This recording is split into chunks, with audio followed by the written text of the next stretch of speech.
Hello नमस्कार दोस्तों, welcome back. तो आज की इस वीडियो में हम आपके लिए बहुत ही बढ़िया नोटिफिकेशन लेकर के आए हैं।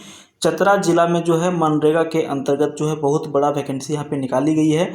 आपको बता दें कि ग्राम रोजगार सेवक, कंप्यूटर ऑपरेटर, बीपीओ, कनीय अभियंता, लेखपाल, सहायक आदि पोस्ट पर यहाँ पर वैकेंसी निकाली गई है।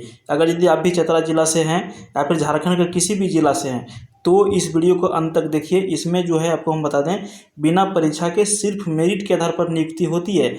तो अगर यदि आप भी 10वीं पास हैं तो वीडियो को अंत तक देखिए, फार्म को भरिए और नौकरी लेने का बहुत ही सुनहरा अवसर प्राप्त करिए। इस वीडियो में हम आपको बताएंगे कि इस फार्म को आप कैसे भर सकते हैं, किस पोस्ट के लिए कितना सीट खाली है और इसका अंतिम तिथि क्या है, क्या इसमें फी लग रहा है या नहीं लग रहा है और क्या क्या डॉक्यूमेंट्स आपको देने होंगे। वीडियो के अंत तक बने रहिए। चलिए इसका ऑफिशियल वेबसाइट पर हम आपको लेकर के चलते हैं।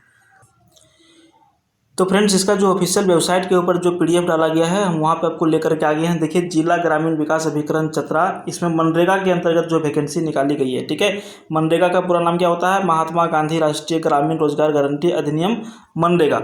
इसके अंतर्गत संविदा के आधार पर नियुक्ति होना है। क्या संविदा के आधार पर नियुक्ति होना है? और ये यहाँ पर आपको देख लीजिए, इस फार्म को भरने के लिए आपको दो चीज़ें सबसे पहले ध्यान रखना है कि ये फार्म अब 29/8/2023 से लेकर के 12/9/2023 तक स्टार्ट मैंने भर सकते हैं। ये आपका 29/8 से स्टार्ट हो गया है और 12/9 तक की आपका अंतिम तिथि तक रहेगा। आप इसको भरने के लिए ऑनलाइन माध्यम से भर सकते हैं, ये ऑफलाइन नहीं है। और ऑनलाइन भरने के लिए इसका एक वेबसाइट भी दिया हुआ है, apply.rdd.jharkhand.gov.in। या फिर अगर यदि चतरा का ऑफिशियल वेबसाइट पर देखना चाहेंगे तो आपको मिल जाएगा www.chatra.nic.in। ठीक है, तो इसका तिथि आप समझ गए हैं, 29/8 से 12/9/23 तक आप इसको भर सकते हैं। ये जो नोटिफिकेशन है पेपर वगैरह पर सब चीज़ में जारी किया गया है, आपको उधर से भी देखने के लिए मिल गया होगा। विज्ञापन संख्या 1 है 2023-24 का चतरा जिला के लिए, मनरेगा के तहत इसमें निकाली गई है। अब यहाँ पर आप थोड़ा सा देख लीजिए पोस्ट की संख्या। आपको यहाँ पे ध्यान रखना है कि प्रखंड कार्यक्रम पदाधिकारी के लिए टोटल यहाँ पे 1 पोस्ट है। तकनीकी सहायक जो सहायक अभियंता के समकक्ष में होता है 9 पोस्ट है। तकनीकी सहायक ये भी आपका कनीय अभियंता के बराबर होता है, 9 पोस्ट है। लेखा सहायक 7 पोस्ट है। उसके बाद कंप्यूटर सहायक में 8 पोस्ट है और ग्राम रोजगार सेवक में 30 पोस्ट है। तो बहुत अच्छा अपॉर्चुनिटी है ग्राम रोजगार सेवक का भरने का। ठीक है, सारे पोस्ट के बारे में हमने आपको बता दिया। इसमें एक चीज़ ये नियम थोड़ा सा पढ़ लीजिए। ये जो सीट है घट भी सकता है, बढ़ भी सकता है समय के हिसाब से। आरक्षण जो सभी में लागू हो वही आरक्षण इसमें भी आपको दिया जाएगा। ओके, उसके बाद फ्रेंड्स यहाँ पर सैलरी का स्ट्रक्चर दिया गया है, आप यहाँ पे 1 नंबर में देख पा रहे हैं। प्रखंड कार्यक्रम पदाधिकारी के लिए यहाँ पर 23,140 यहाँ पे सैलरी रखा गया है, 23,700 तक। तकनीकी सहायक के लिए 22,000 है, 22,500 है। तकनीकी सहायक कनीय अभियंता 19,000 है, 19,500 है। लेखा सहायक 14,300 से 14,800। कंप्यूटर सहायक यहाँ पर 14,300, 14,800, 11,000 और 12,000 ग्राम रोजगार सेवक के लिए। तो ये आपका सैलरी के बारे में हो गया। अब आपको हम इसमें क्या क्या डॉक्यूमेंट्स लगेगा और किस पोस्ट को भरने के लिए क्या एजुकेशन क्वालिफिकेशन आपके पास होना चाहिए, ये चीज़ हम आपको बताएंगे। सबसे पहले आपको हम इसका डॉक्यूमेंट्स के बारे में बता देते हैं।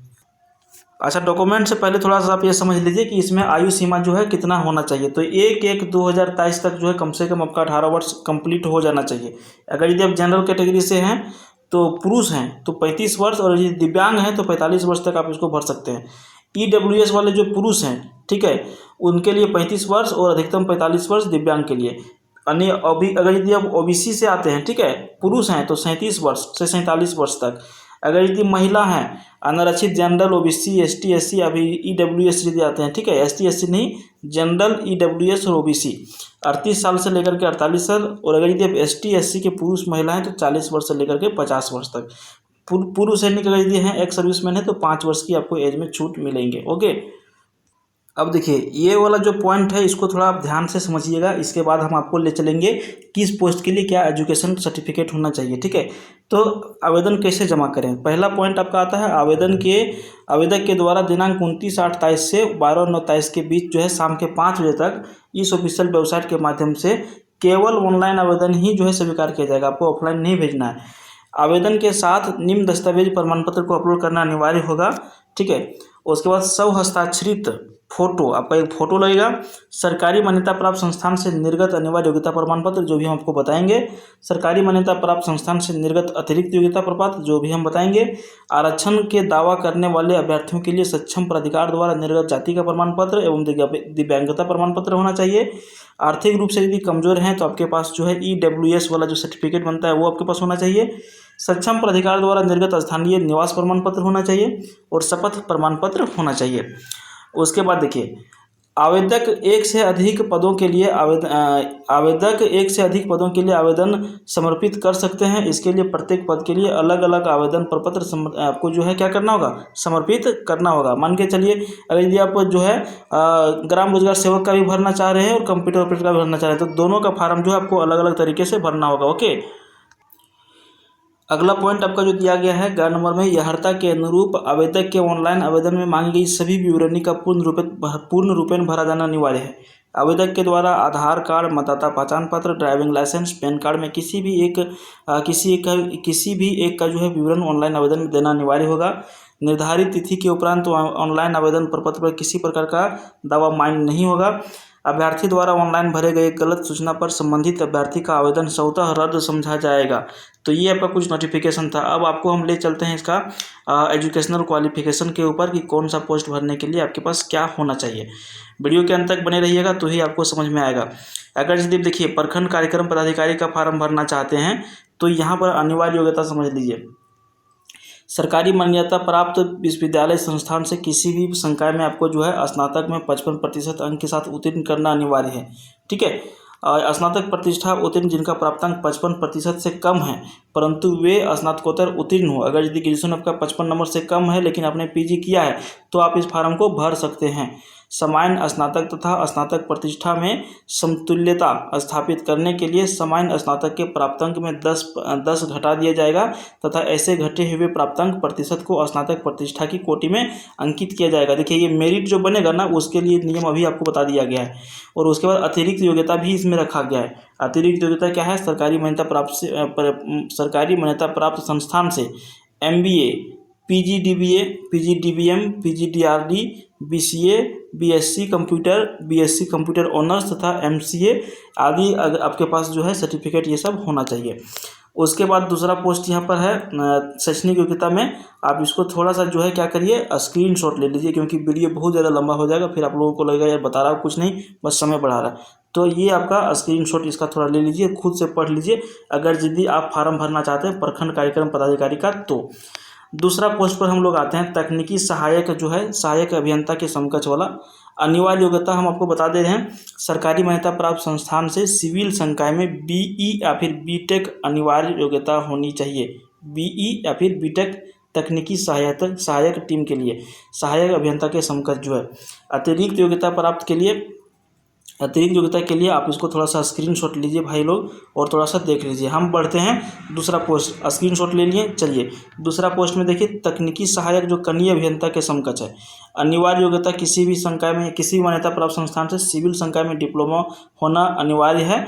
और यहाँ पे विभागीय पत्रांक 1187 दिनांक 1/3/13 के आलोक में उच्चतर योग्यताधारी अभ्यर्थी का BTech BE उत्तीर्ण भी आवेदन समर्पित कर सकते हैं। तो ये आपका हो गया तकनीकी सहायक के लिए। और यहाँ पर अतिरिक्त योग्यता आप भी जो है भाई साहब थोड़ा सा स्क्रीनशॉट ले लीजिए। उम्मीद है आप ले लिए होंगे, नहीं लिए हैं तो आपको हम थोड़ा 2 सेकंड का समय दे रहे हैं। चलिए ले लिए। अब हम यहाँ पर बढ़ते हैं लेखा सहायक के लिए। कंप्यूटर ऑपरेटर जो बनना चाहते हैं, अकाउंटेंट जो बनना चाहते हैं, तो इसके लिए भैया आपको किसी भी यूनिवर्सिटी से जो है BCom अनिवार्य है पास करना। 55% अंक आपके पास होना चाहिए। अगर यदि 55% से अंक आपका कम है ग्रेजुएशन में, परंतु अगर यदि आपने MCom कर लिया है तो आप इस फार्म को भर सकते हैं। ठीक है, अतिरिक्त योग्यता प्राप्त यहाँ पर क्या होना चाहिए, संस्थान से MCom, BCA, MCA, PGDCA और फिर MSc अतिरिक्त योग्यता होगी। तो ये भी आप थोड़ा सा स्क्रीनशॉट ले लीजिए, मेरिट के बारे में लिखा हुआ है। कंप्यूटर सहायक के लिए अनिवार्य योग्यता आपके पास जो होना चाहिए, किसी मान्यता प्राप्त संस्थान से BCA computer honours, BSc computer सामान्य, BCA या फिर सामान्य स्नातक उत्तीर्ण के पश्चात PGDCA किए हैं तो आप कंप्यूटर सहायक का फार्म भर सकते हैं। अतिरिक्त योग्यता के बारे में थोड़ा सा देख लीजिए, स्क्रीनशॉट ले लीजिए। अब सबसे बड़ा चीज़ यहाँ पर आता है ग्राम रोजगार सेवक का। ये जो है बहुत ही आसान है, सीट भी ज़्यादा है, आप इसको आसानी से भर सकते हैं। सरकारी मान्यता प्राप्त विश्वविद्यालय संस्थान से इंटरमीडिएट या मैट्रिक परीक्षा के पश्चात किसी भी ट्रेड में ITI, मैट्रिक के पश्चात ITI की स्थिति में ITI के प्राप्तांक प्रतिशत को इंटरमीडिएट प्राप्तांक प्रतिशत के समतुल्य समझा जाएगा। समझ गए? तो आपको इसके लिए बहुत ज़्यादा एजुकेशन की आवश्यकता नहीं है। इंटरमीडिएट भी अगर यदि आप किए हैं तो आप इसको कर सकते हैं। अतिरिक्त योग्यता में यहाँ पर आपका क्या आ जाएगा, किसी भी विश्वविद्यालय मान्यता संस्थान से प्राप्त जो है प्रतिष्ठा में आने की ग्रेजुएशन होना चाहिए, BCA तथा किसी भी विषय में स्नातकोत्तर यानी कि PG अगर यदि आप किए हैं तो आपको यहाँ पे क्या है ऑफर यहाँ पे मिल जाएगा, आपको जो मेरिट में आने का संभावना मिल जाएगा। अभ्यर्थियों का योग्यता स्कोर का निर्धारण इंटरमीडिएट, स्नातक तथा स्नातकोत्तर योग्यता के कुल औसत प्रतिशत प्राप्तांक के आधार पर किया जाएगा। तो भैया ये था आपका पूरा डिटेल में, सिर्फ मेरिट के आधार पर आप यहाँ पे नियुक्ति पा सकते हैं। तो अगर यदि आप यहाँ पे चतरा जिला से हैं तो फार्म को जरूर भरिए, अपने फ्रेंड्स के साथ इस वीडियो को शेयर करिए ताकि वो लोग भी भर सकें। इस वीडियो में इतना ही, मिलते हैं फिर किसी नए नोटिफिकेशन में, तब तक के लिए बाय, जय हिंद।